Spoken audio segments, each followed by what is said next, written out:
नाज़रीन ग्रामी, वो बहुत खुश थे। उनकी आवाज में जोश था। वो बार बार कह रहे थे कि अल्लाह का बड़ा करम है, हम बहुत बड़ी तबाही से बच गए। मैं उनके जोश के साथ जोश, खुशी के साथ खुशी और मुबारक के साथ मुबारक मिला रहा था। मैं उन्हें शाबाश भी दे रहा था, लेकिन सच्ची बात है कि मैं अंदर ही अंदर उदास था। पाकिस्तान इस्लाम के नाम पर बना और इस्लाम सलामती और अमन का मजहब है, लेकिन हुक्मरान क्लास के एक नुमाइंदे का इस्लामी जमहूरिया पाकिस्तान में 10 मुहर्रम खून खराबे के बगैर गुजर जाने पर खुश होना अफसोस की बात थी। वो बार बार फरमा रहे थे कि मुल्क के 15 मकामात पर खौफनाक हमलों का अंदेशा था। अगर ये धमाके हो जाते तो हजारों लोग शहीद हो जाते, जिसके बाद मुल्क में शिया सुन्नी फसादात शुरू हो जाते। उनका कहना था कि इराक, लीबिया और शाम के बाद पाकिस्तान इस्लाम दुश्मन कुव्वतों का हदफ है। ये लोग पाकिस्तान में भी शाम, लीबिया और इराक जैसी सूरत हाल पैदा करके हमारा मुल्क तोड़ना चाहते हैं।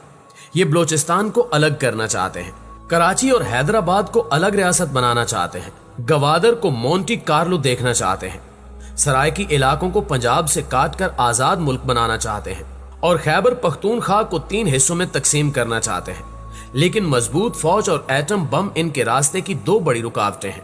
ये लोग इन दोनों के खात्मे के लिए खौफनाक खाना जंगी के मुंतजिर हैं, और ये खाना जंगी मुहर्रम के ताजिए से शुरू होगी या फिर रबी अव्वल के जलूस से। मुल्क में इन दोनों महीनों में कोई खौफनाक हादसा पेश आएगा और इसके बाद मुल्क तोड़ने वाली तमाम कुव्वतें मुतहरिक हो जाएंगी। चुनांचे हम लोग रबीउल अव्वल और मुहर्रम के महीनों में बहुत मोहतात हो जाते हैं, हम हाई अलर्ट पर चले जाते हैं। मैंने उन्हें एक और पुरअमन मुहर्रम पर मुबारकबाद पेश की और इजाजत लेकर वापस आ गया। नाज़रीन ग्रामी, मैं वापस आ गया, लेकिन मेरे अंदर का जख्मी मुसलमान वहीं रह गया। मुहर्रम और रबीउल अव्वल ये दोनों महीने हमारे ईमान, हमारी अकीदत के किबले हैं। हमारे वो रसूल सल्लल्लाहु अलैहि वसल्लम रबीउल अव्वल में तशरीफ लाए थे, जिन्होंने रहमत के लफ्ज को मुआनी दिए थे, जिन्होंने अमन को अमन सिखाया था और जिन्होंने ये फरमाया था कि आप दूसरों के झूठे खुदाओं को भी झूठा न कहो, क्योंकि वो जवाब में आपके सच्चे खुदा को झूठा कहेंगे।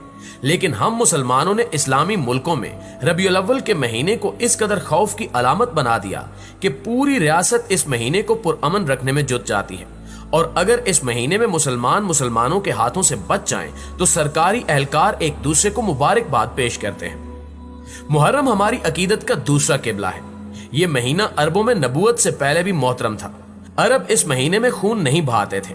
मुहर्रम शुरू होते ही 40-40 साल से जारी जंगें रुक जाती थीं और एक दूसरे के खून के प्यासे भी अपनी तलवारें दीवारों पर लटका देते थे।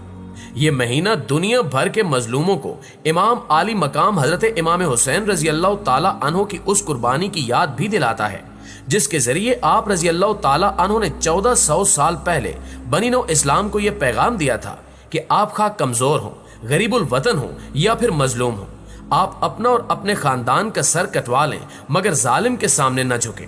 लेकिन इस मुकद्दस महीने में भी कलमा गो से खौफजदा होते हैं।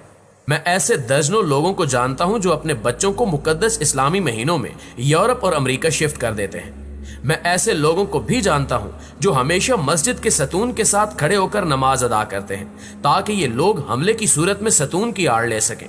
लोग इस्लामी मुल्क में मस्जिद और इमाम बारगाह के नजदीक घर नहीं बनाते। आपको अगर यकीन ना आए तो आप इमाम बारगाहों और मसाजिद के इर्द गिर्द रिसर्च करके देख लें। आपको वहां के प्लाट भी सस्ते मिलेंगे और किराए भी कम होंगे। मुल्क में लोग बड़ी तेजी से नाम भी बदल रहे हैं। ये ऐसे नाम रख रहे हैं जिनसे इनके फिरके की शनाख्त ना हो सके। आप जुल्म की इंतहा मुलायजा कीजिए।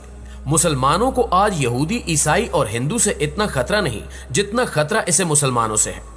आज शिया और सुन्नी मुसलमान यूरोप, अमेरिका और मशरक़े बईद में इस्लामी दुनिया के मुकाबले में ज्यादा सहूलत, आराम और बेखौफी से आशूरा और हजरत उमर फारूक रजी अल्लाह ताला अन्हु की शहादत का दिन मनाते हैं।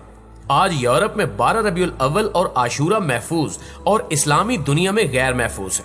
ईसाई और यहूदी मुआशरों में शहर फौज के हवाले होते हैं, डबल सवारी पर पाबंदी लगती है और ना ही पुलिस और रेंजर्स की छुट्टियां मनसूख होती हैं। इन मुआशरों में ये महीने आते हैं